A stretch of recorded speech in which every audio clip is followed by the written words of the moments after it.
Hey, what's up, guys? Welcome to the channel. At UFC 270 in the main event, Francis Ngannou defended the undisputed UFC heavyweight title against Ciryl Gane. He won the fight via unanimous decision. And honestly, after I watched this fight and I watched the decision be read, I never imagined that I would be making this video. But I made a video about the co-main event, Brandon Moreno versus Davison Figueiredo, and I figured it was worth making a video about the main event, a similar video, just because so many people were calling this decision controversial. People have insisted that Ciryl Gane should have got the decision in this fight. So this video is going to be, was Ciryl Gane robbed at UFC 270? And initially when I watched this fight, if you watch my post-fight, you already know this, but in case you didn't, I scored the fight 3-2 for Francis Ngannou. But since there was so much controversy, a lot of people saying that Ciryl Gane should have got the decision, I went back and rewatched the fight, and I'm going to go through it round by round, kind of break down what happened. At the end of this video, I'm going to tell you whether or not that I've changed my mind and if Ciryl Gane really should have got the decision and if Ciryl Gane should be the UFC heavyweight champion right now. Before I get into any of that, when I rewatched this fight, I realized how bad the UFC commentary was.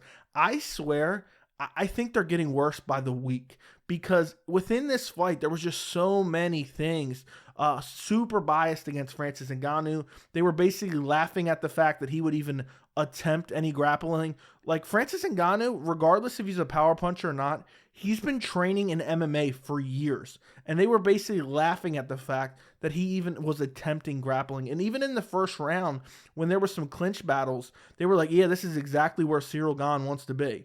And it was just ridiculous. In the first round, they were also talking about, yeah, Francis Ngannou, if he doesn't knock you out early, he can't go to the later rounds. I know Francis Ngannou historically ends the fight in the first round, but he went 5 rounds with Stipe Miocic, and even though he was tired and exhausted in the 5th round, he was able to survive the fight and not get finished. So I just feel like there were so many things that were biased against Francis Ngannou from the commentary team coming in this fight, and I've said it a million times. I feel like sometimes the commentary team comes in with a preconceived narrative, and no matter what they see with their own eyes, it's like they can't stray away from it. And the narrative was Francis Ngannou is going to gas if he doesn't get the finish early. Francis Ngannou can't grapple even though he's been training MMA for years. And it was just ridiculous. So I wanted to mention that. So let's get into the first round. The first round was relatively uneventful. Francis Ngannou initiated a clinch. Gane ended up reversing him, holding him against the fence for a little bit. But this round was just relatively uneventful. There was some clinch work. Gane landed a spinning back kick to the body of Francis Ngannou. There was a nice knee to the body by Ciryl Gane. And basically, this first round consisted of a little bit of clinch battle and a little bit of striking. And it was just, I mean, there's no other word for it than uneventful. So moving on to the second round, when I rewatched this fight, I realized within the first round and the second round, Ngannou was clearly trying to initiate the grappling. He was the one looking for the clinch, and I didn't realize it at the time, but he was trying to grapple. I guess because of that hurt knee, he felt like he couldn't strike to the best of his ability, or he felt like he was going to be outstruck from the outside by Ciryl Gane. But the second round, there was some more of that. That's when Gane also started to really pick up on the leg kicks. They weren't super hard leg kicks. Gane also landed a spinning wheel kick in the second round. Ngannou kind of pressured him around the cage. Ngannou landed a nasty uppercut, I think, towards the end of the round. And basically, this fight was just, there was a little bit of clinch work, not as much, and they were basically fighting at range the entire round. Then the third round is really when the fight started to change a little bit.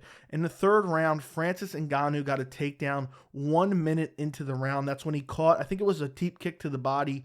Francis, lifted underneath of it and slammed Ciryl Gane to the ground and was in side control. Commentary team was laughing, oh, Francis is trying to do jiu-jitsu. It was ridiculous. And people talk about this fight. They don't talk about any of the ground and pound that Francis Ngannou had. People say, oh, he didn't really land nothing on the ground. He didn't do nothing. I know it wasn't the most exciting fight. I know he wasn't the most active on the ground.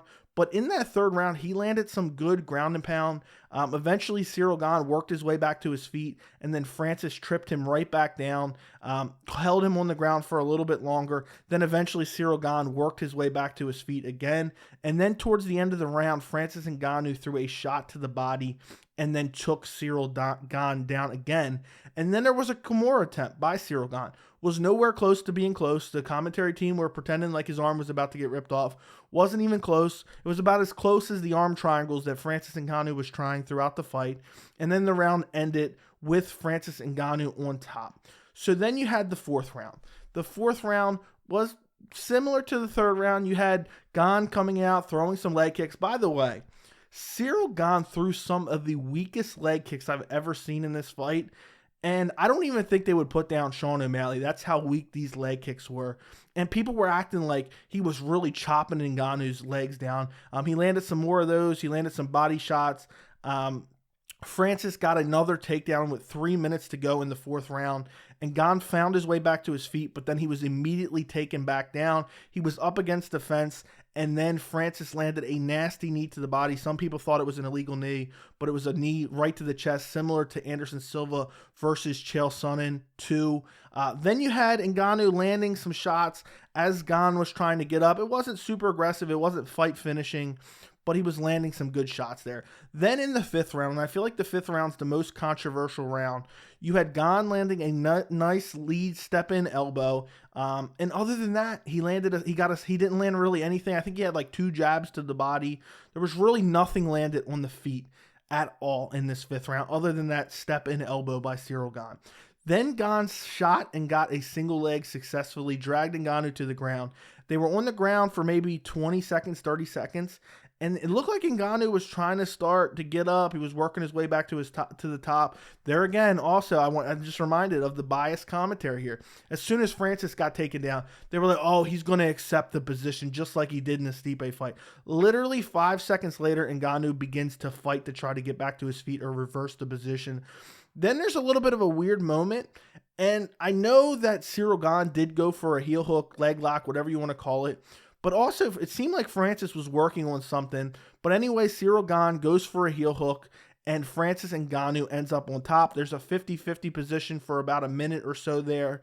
And then eventually, Francis Ngannou cements his position on top. And, you know, I know people say he did absolutely nothing on top in that fifth round. He was throwing some baby hammer fists. He was throwing some baby shots to the body. It wasn't nothing fight ending by any means, but he was throwing shots here and there just so Herb Dean didn't stand it up, because Herb Dean was starting to get a little antsy. And also, you know, I know people are talking about, oh, you know, he didn't do anything with the top game in the fifth round. Well, what did Ciryl Gane do with the bottom game? It's not like he was throwing strikes off the bottom. He didn't really try hard to get up in that fifth round.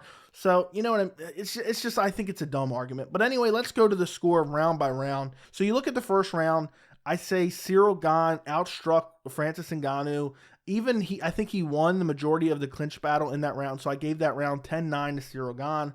Round 2, pretty much the same. I think this was Gane's probably his best round. He started to land leg kicks, had some good body shots. He had that spinning wheel kick to the head, even though Ngannou absolutely ate it. And basically, he just kept the fight at range and outstruck Francis Ngannou. Now, the third round, I thought that was probably Ngannou's best round. He took him down 2 or 3 times, landed some decent ground and pound. It wasn't nothing incredible. And even though Ciryl Gane made his way back to his feet several times, Francis Ngannou continued to just take him back down repeatedly. I think he got 3 takedowns in this round, and at the end of the round, he threw a body shot right into a double leg, dumped him right back down on the ground, and cemented the position for the last minute or so of the round. I gave that to Francis Ngannou. I think that was his best round in the third round. The fourth round, you know, it was a little bit of Ciryl Gane kind of dancing around the outside, landing some okay shots from the outside, slapping neat leg kicks that really didn't count for anything. And then Ngannou gets him down and pretty much holds him down for the majority of the round. Clearly Francis Ngannou's round. So at this point, I think you have clearly Ciryl Gane taking rounds 1 and 2, and you clearly have Francis Ngannou taking rounds 3 and 4. I don't believe they're up for debate whatsoever. So you have round 5, and this is where people start to kind of argue that Ciryl Gane could have got the decision, because you look at round 5, and Ciryl Gane landed that nice step-in elbow. He did get the takedown, and then he had the submission attempts. So does that outweigh Francis Ngannou controlling him on the ground for, I would say, a little over half of the round? Does that outweigh it?